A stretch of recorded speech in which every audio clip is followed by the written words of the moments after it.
everyone. I hope everyone is doing great. Great to see you all in this wonderful session. And I'm your tutor, Trapti Agrawal. Would like to give you a warm welcome, students.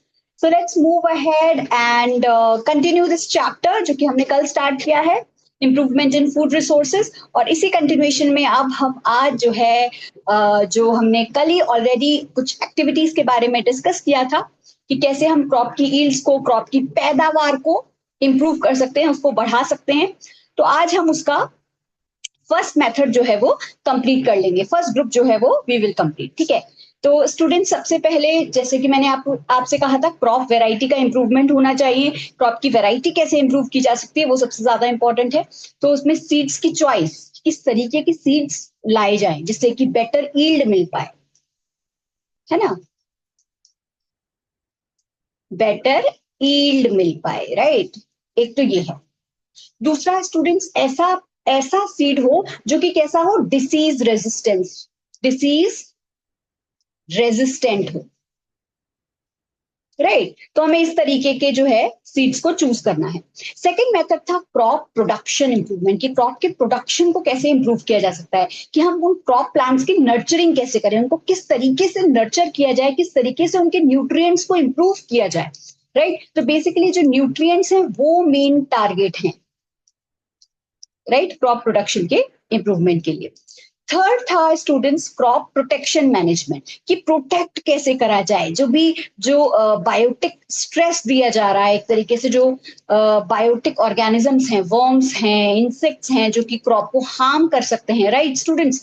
तो उनसे कैसे protect किया जाए crops को, ये बहुत ज्यादा important है। तो जो वर्म्स हैं या फिर जो इंसेक्ट्स हैं उनसे कैसे प्रोटेक्ट किया जा सकता है, तो ये सब हम इसमें जानेंगे। तो इसी कंटिन्यूएशन में स्टूडेंट्स आज जो हम फर्स्ट जो इम्पोर्टेंट मेथड है वो हम पढ़ने वाले हैं कि क्रॉप की वैरायटी को इम्प्रूव कैसे किया जा सकता है, क्या फैक्टर्स है जिनके बेसिस पे जो है वो क्रॉप की वैरायटी को इम्प्रूव कर सकते हैं। तो जैसे कि मैंने आपको पहले ही बताया कि डिसीज का रेजिस्टेंस, मतलब उसमें डिसीज ना हो, इस तरीके से हम क्रॉप का इंप्रूवमेंट कर सकते हैं। क्रॉप की ईल्ड को, क्रॉप की पैदावार को बढ़ा सकते हैं। रेस्पॉन्स टू फर्टिलाइजर्स, जिससे कि क्रॉप के ऊपर ज्यादा हार्म भी ना हो, एनवायरमेंट भी ज्यादा हार्म ना हो, और कम जो एनवायरमेंटल डिग्रेडेशन के बगैर ही क्रॉप की जो पैदावार है वो बढ़ जाए, फसल की पैदावार बढ़ जाए। प्रोडक्ट की क्वालिटी भी अच्छी होनी चाहिए इन टर्म्स ऑफ कि जैसे ऑयल है तो उसके अंदर से जो ऑयल सीडलिंग क्रॉप्स हैं जैसे कि मस्टर्ड है या बाकी क्रॉप्स है, तो उसमें ऑयल की ईल्ड जो है वो ज्यादा अच्छी हो, क्वालिटी वाइज भी बेटर होना चाहिए। तो इस तरीके से स्टूडेंट्स हमें क्रॉप की वैरायटी को इंप्रूव करना है। तो अब एक क्वेश्चन इंपॉर्टेंट आता है कि फॉर विच फैक्टर्स, कौन से ऐसे फैक्टर्स हैं जिनके बेसिस पे जो है हम क्रॉप की वैरायटी को इंप्रूव कर सकते हैं, किस तरीके से हम क्रॉप की वैरायटी को इंप्रूव कर सकते हैं, कौन से ऐसे फैक्टर्स हैं। तो let's understand about all those factors. Let's move ahead and here is the one. तो जैसे कि स्टूडेंट्स मैं फर्स्ट डे से ही कहती आ रही हूँ कि आप सब्जेक्टिव एग्जाम्स देने वाले हैं, तो कोशिश कीजिए कि आपका जो प्रेजेंटेशन है वो बेटर से बेटर हो, अच्छे से आप अपने आंसर्स को प्रेजेंट कीजिए। तो कोशिश कीजिए कि फ्लो डायग्राम्स की फॉर्म में या फिर पॉइंट वाइज लिखने की कोशिश कीजिए, बहुत ज्यादा पैराग्राफ्स में लिखने की कोशिश मत कीजिए। आप ही अगर कल को एग्जामिनर होंगे तो आपके लिए ये डिफिकल्ट होगा। तो try to inculcate all these points in your writing and come out in flying colours. That's about it. So students, crop की वैरायटी के इंप्रूवमेंट की जब हम बात करें तो इसकी पैदावार ज्यादा होनी चाहिए, ईल्ड ज्यादा होनी चाहिए, कि ज्यादा से ज्यादा जो है वो पैदावार हमें दिखाई दे। तो बेसिकली जो प्रोडक्टिविटी है वो ज्यादा हो। इम्प्रूव्ड क्वालिटी में कोई कॉम्प्रोमाइज नहीं, तो क्वालिटी जो है वो बेटर होनी चाहिए, अच्छी से अच्छी क्वालिटी होनी चाहिए। तो जैसे कि मैं वीट की बात करूं तो बेकिंग क्वालिटी अच्छी होनी चाहिए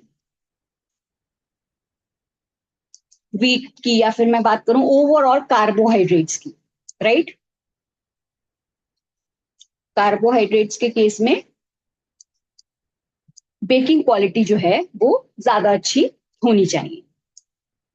प्रोटीन की क्वालिटी किसमें, पल्सेस में, जो दालें हैं उनमें प्रोटीन की क्वालिटी अच्छी होनी चाहिए। इसके अलावा जैसे कि मैंने आपसे पहले भी डिस्कस किया कि ऑयल सीडलिंग क्रॉप्स जो हैं, ऑयल सीडलिंग क्रॉप्स कौन सी, जैसे कि मस्टर्ड है, कैस्टर है, ये सारी कैसी है स्टूडेंट्स? ऑयल सीडलिंग क्रॉप्स हैं।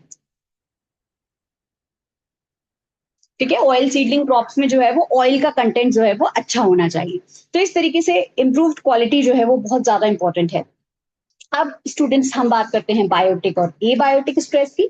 जहां मैं बात करती हूँ बायोटिक स्ट्रेस की, तो बायोटिक स्ट्रेस में स्टूडेंट्स क्या आ जाते हैं?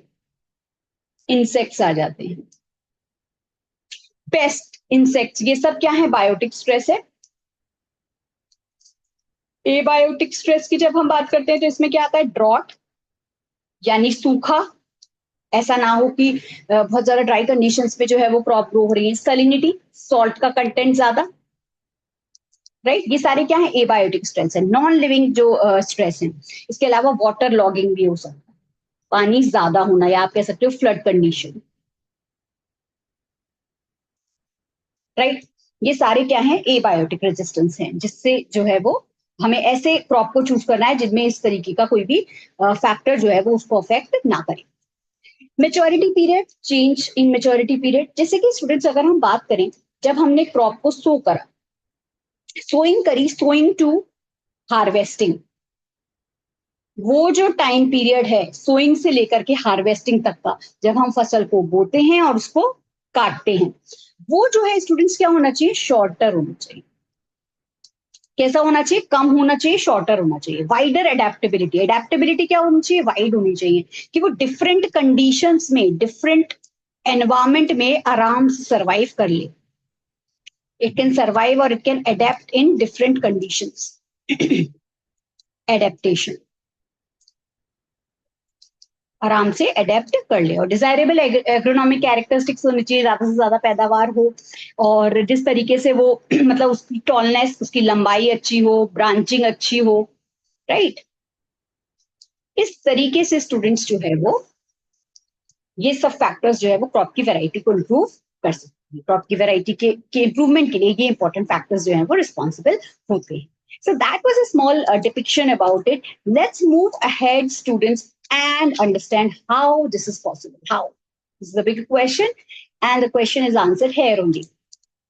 तो जहां वेज की बात करते हैं, जहां हम बात करते हैं उन मेथड्स की जिसके थ्रू हम क्रॉप को इम्प्रूव कर सकते हैं, वो है स्टूडेंट्स फर्स्ट हाइब्रिडाइजेशन, और सेकंड जो है हम किसी जीन को इंट्रोड्यूस कर सकते हैं। जो भी डिजायरेबल जीन है उसको इंट्रोड्यूस किया जा सकता है। ये एक दूसरा मेथड है जिसके थ्रू हम जो है वो क्रॉप्स को इम्प्रूव कर सकते हैं।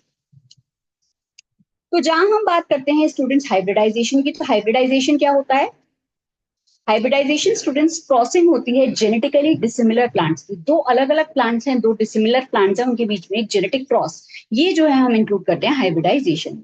तो हाइब्रिडाइजेशन के स्टूडेंट्स तीन वेज होते हैं: इंटर वेराइटल, इंटर स्पेसिफिक और इंटर जेनेरिक। ये तीन वेज हैं जिसके थ्रू जो है हम क्रॉप की जो वेराइटी है उसको इंप्रूव कर सकते हैं, और हाइब्रिडाइजेशन के पर्टिकुलर तीन वेज हैं। तो एक एक करके हम इनके बारे में जानेंगे। I hope you all are enjoying the session. So students first is inter variety, inter specific.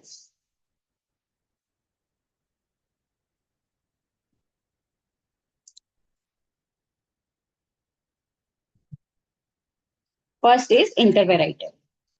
तो इंटर वेराइटल की जहां हम बात करते हैं स्टूडेंट्स, तो इसके केस में जो क्रॉसिंग है स्टूडेंट्स वो डिफरेंट वेराइटीज की होती है। दो अलग अलग वेराइटीज हैं, दोनों की क्रॉप सेम है, वेराइटी अलग अलग है।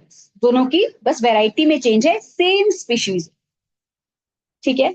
तो उसके थ्रू हम जो है डिजायरेबल कैरेक्टर या डिजायरेबल ट्रेट को पा सकते हैं। जैसे कि वीट की दो वेराइटीज हैं, एक लिया है ट्रिटिकम एस्टाइवम कल्याण सोना, और दूसरा सोनालिका। इन दोनों का क्रॉसओवर कराया जाएगा तो इनसे इनसे जो भी हमें जो हाइब्रिडाइज प्रोडक्ट मिलेगा उनमें बेटर कैरेक्टरिस्टिक्स होंगे। तो ये एक एग्जाम्पल था जो मैं आपको कोट करना चाहती थी।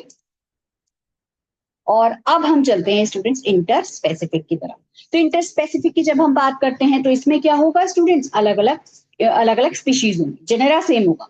जेनेरा यानी जो फर्स्ट नेम होता है, सेकंड जो होता है वो होता है स्पेसिफिक एपिथेट्स को हम बोलते हैं।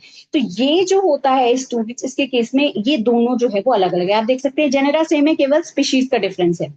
तो जैसे कि हम देख रहे हैं सेकरम, स्टूडेंट्स हम शुगर केन को कहते हैं, गन्ना, ठीक है। तो शुगर केन जो होता है स्टूडेंट्स, इसमें हाई शुगर कंटेंट होता है सेकेरम ऑफिसिनारम की जब हम बात करें, और सेकेरम स्पॉन्टेनियम की जब हम बात करें तो इसमें डिसीज का रेजिस्टेंस होता है। और इन दोनों की क्रॉसिंग से जो बनता है वो होता है नोबल केन, जिसमें इन दोनों के कैरेक्टरिस्टिक्स जो है वो हमें दिखाई देते हैं। So that was about the interspecific hybridization. Let's move ahead and understand more about the intergeneric. तो इंटरजेनेरिक की हम बात करें तो इसमें क्या होते हैं स्टूडेंट्स, अलग अलग जेनेरा होते हैं। तो जैसे हम बात करें रेफेनोब्रासिका, रेफेनोब्रासिका में स्टूडेंट्स क्या होता है, ये हाइब्रिड होता है किसका, रेडिश का। रेडिश यानी रेफेनस, कैबेज, ब्रासिका। तो इन दोनों का जो है वो जो हाइब्रिडाइज प्रोडक्ट है वो है रेफेनोब्रासिका। पोमैटो यानी टोमेटो और पोटैटो, इन दोनों का जो हाइब्रिडाइज प्रोडक्ट है उसे हम बोलते हैं पोटैटो। तो इसके केस में क्या है स्टूडेंट, जेनेरा भी अलग अलग है। तो ये था स्टूडेंट्स एक small overview regarding the intergeneric hybridization. So that was it from my end students. और कल हम जो है जो बाकी के जो वेज हैं, जैसे कि हम जानते हैं प्रोडक्शन मैनेजमेंट और प्रोटेक्शन, इन दोनों को हम कल पढ़ने वाले हैं। So that was it. Keep learning, keep shining, and most importantly, keep smiling. So that is it. And good night, everyone. And thank you very much. And please like my session and subscribe the channel.